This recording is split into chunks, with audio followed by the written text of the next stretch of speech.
Comment définiriez-vous les rêves? Pourquoi avons-nous certains rêves dans lesquels notre cerveau crée une personne qui n'existe même pas dans notre vie? Combien d'entre vous se retrouvent à parler latin dans leurs rêves?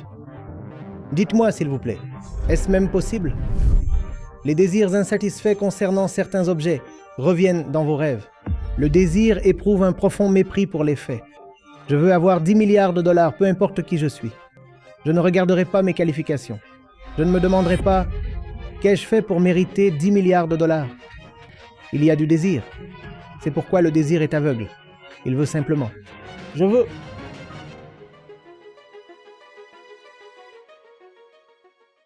Comment définiriez-vous les rêves? Pourquoi avons-nous donc certains rêves auxquels nous ne pensons jamais réellement? Ou plutôt, pourquoi notre cerveau crée-t-il une personne qui n'existe même pas dans notre vie? Non, non, non, pas possible. Dans tous vos rêves, seuls vos désirs s'expriment. Et tout désir a un objet matériel à l'autre extrémité. À une extrémité se trouve le soi. À l'autre extrémité se trouve un objet. C'est la composition de tous les rêves, n'est-ce pas? Alors, combien d'entre vous ont rêvé de la 5e dimension de l'espace dans vos rêves?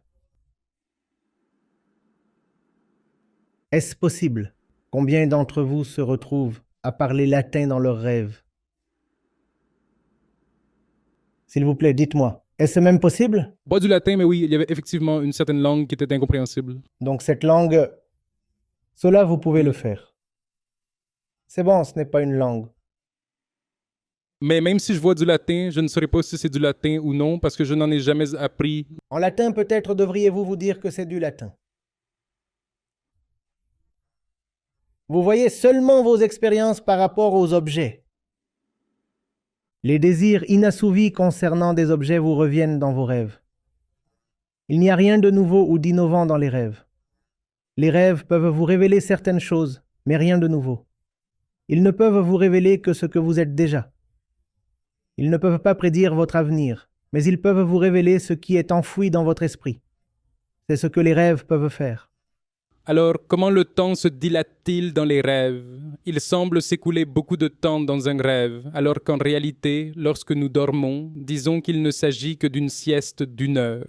Pas seulement le temps, l'univers entier, l'espace, le temps. Comment cela fonctionne-t-il? Comment le temps se dilate-t-il? Parce que dans le rêve, il y a une libération de la tyrannie des faits. Comment est-ce possible? Comment notre cerveau en est-il capable? Parce que c'est cela, le désir. Est-ce que le désir se soucie des faits? Est-ce que le désir se soucie des faits? Non, mais nous S'il vous plaît, s'il vous plaît, comprenez. Est-ce que le désir se soucie des faits? Oui, alors, vous avez un désir pour Cléopâtre. Et elle est morte il y a des siècles. Mais dans votre rêve, vous pouvez voyager dans le temps et rencontrer Cléopâtre. Parce que le désir ne se soucie pas des faits. Si le désir se souciait des faits, il disparaîtrait. Par exemple, il existe certaines limitations physiques, n'est-ce pas? Comment puis-je voir plusieurs mois s'écouler dans mon rêve alors que je ne fais qu'une sieste d'1 heure? Toutes les limitations physiques sont des faits.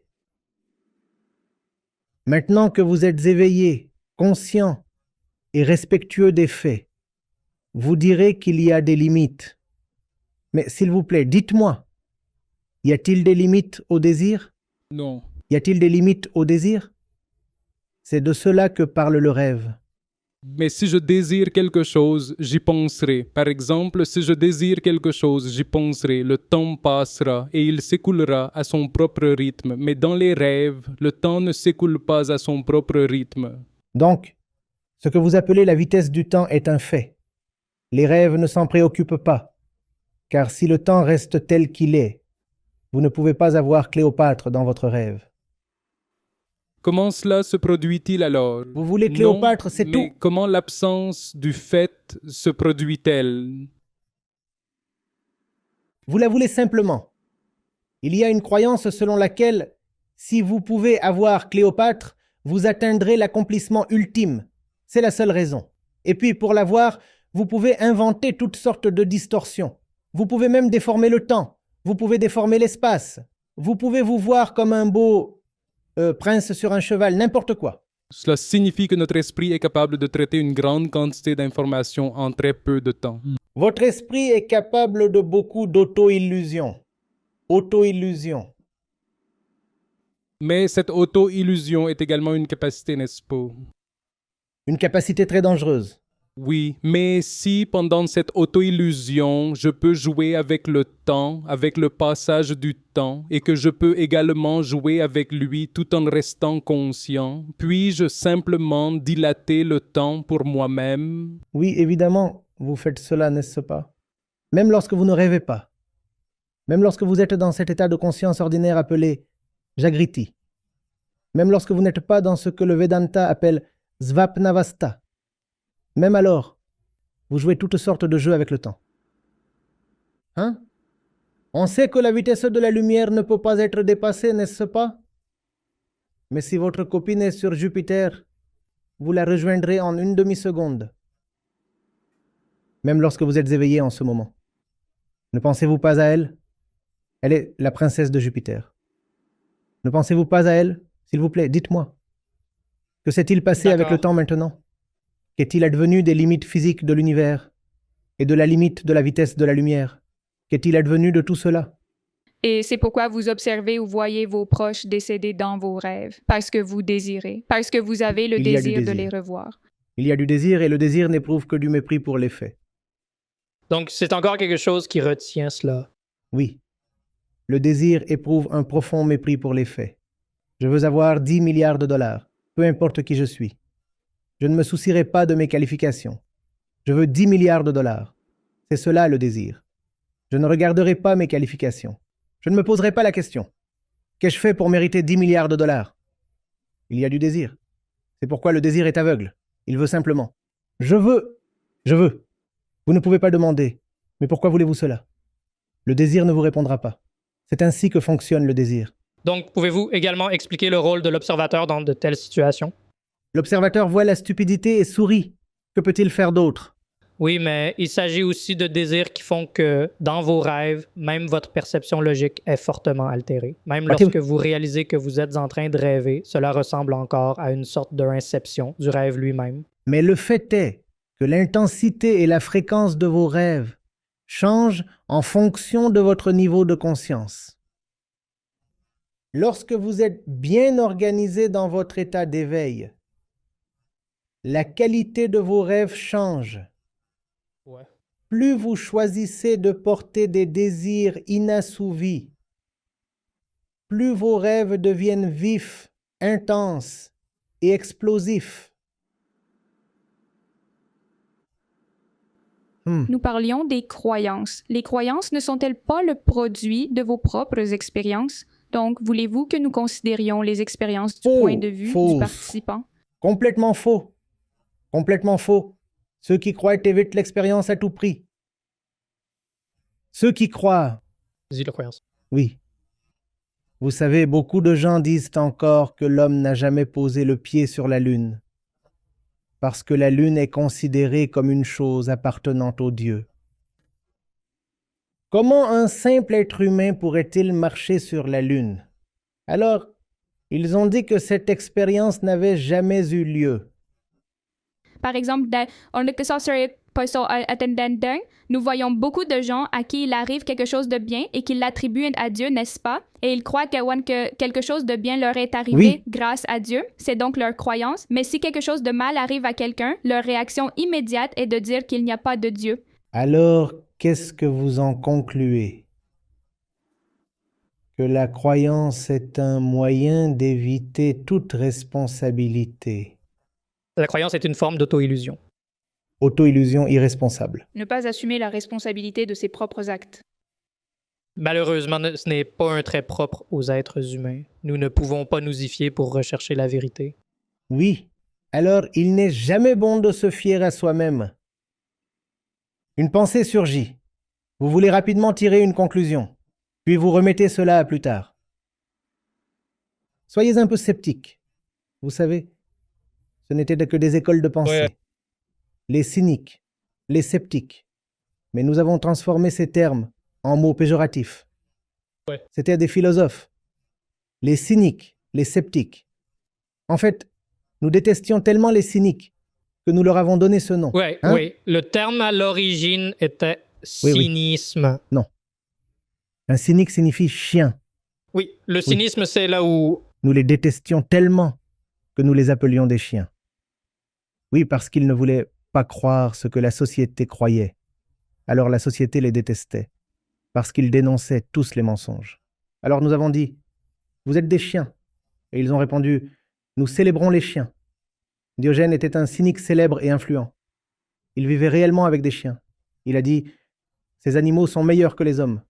Donc, je vis avec des chiens. Eh bien, je veux dire, dans certains contextes, oui, certainement. Ils sont loyaux et ils sont Oui. prévisibles pour quelqu'un. Alors, ne vous faites pas trop confiance. Sachez que vous êtes programmé pour vous auto-illusionner. Sachez que cela est contrôlé par un algorithme que vous n'avez jamais écrit. D'accord? Vous n'êtes qu'un simple produit intermédiaire de l'évolution. Non. Alors, ne vous faites pas confiance. Ne vous faites pas trop confiance. Parce qu'en fait, trouver la vérité absolue n'était pas vraiment Bien dit. nécessaire à notre Très bien dit. évolution et à notre survie. Donc, même si nous disons que nous avons besoin de cette vérité, cela ne signifie pas nécessairement que nous sommes capables de faire face à la réalité de la vérité elle-même. Je pense que nous pouvons le dire ainsi. Nous ne pouvons tout simplement pas comprendre de quelle manière nous pouvons C'est une question subjective. Cela dépend de votre amour. Si vous décidez de faire la paix avec l'agitation, c'est bien. Mais ensuite, il y a ceux qui disent, eh bien, il n'y a qu'une seule vie à vivre et je veux l'explorer jusqu'à ses limites.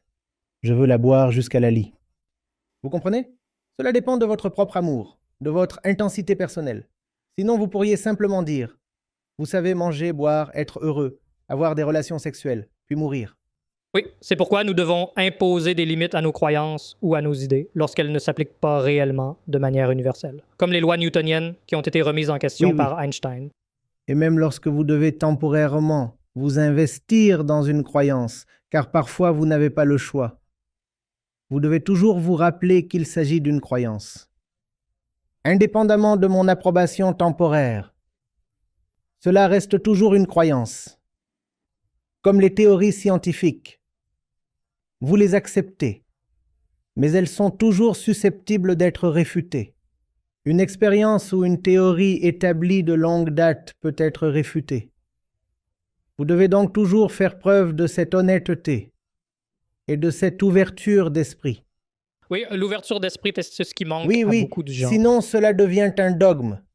Oui, un Sinon dogme. vous dites « j'ai cru en cela, mes ancêtres ont cru en cela, cela m'est venu des dieux ». Donc ce n'est pas ouvert à la C'est bon. discussion. Cela ne peut pas être contredit. Et si vous faites cela, nous vous accuserons de blasphème et nous vous lyncherons. Non, non, non. Malheureusement, beaucoup de ces croyants étaient au pouvoir, ce qui a profondément remodelé notre Oui, car le histoire. pouvoir vient des foules, et les foules sont généralement ignorantes. Donc, essentiellement, les personnes qui pouvaient influencer la foule étaient celles qui détenaient le pouvoir, à moins Oui. qu'elles ne soient reconnues pour leur savoir ou Oui, leur oui, sagesse. oui. Oui, donc essentiellement, les personnes qui pouvaient influencer la foule étaient celles qui détenaient le pouvoir, indépendamment du fait qu'elles soient ou non reconnues pour leur savoir ou leur sagesse. C'est tout. À terme, vous pouvez réfuter vos propres croyances et en adopter de nouvelles. Même les personnes au pouvoir étaient guidées par leurs croyances, car les croyances sont susceptibles de rassembler de nombreuses personnes à tout moment.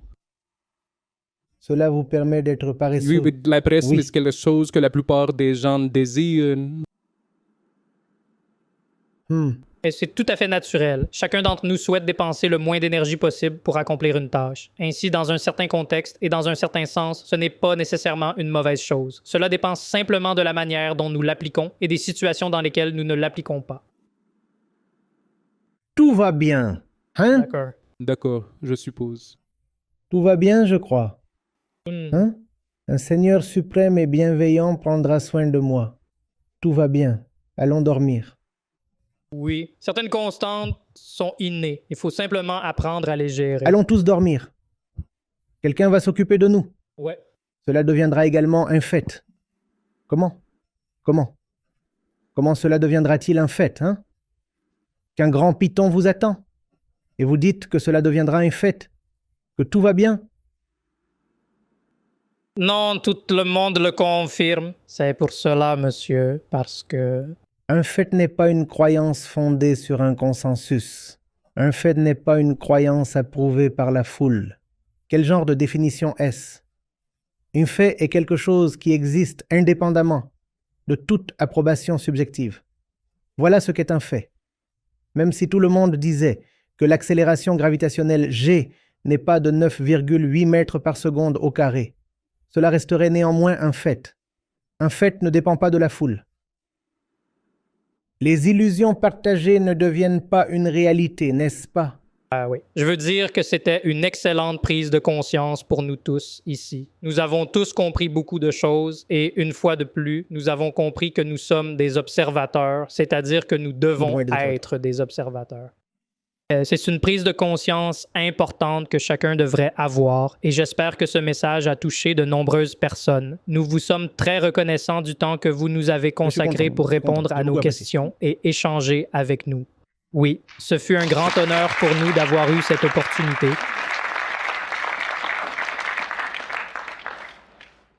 Donc, il n'y a pas ce corps.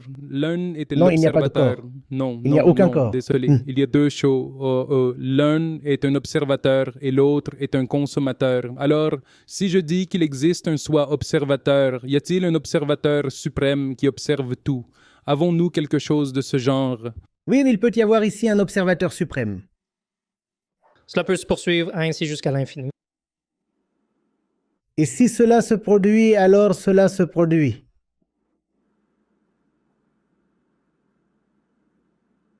Les trois, si ces trois-là,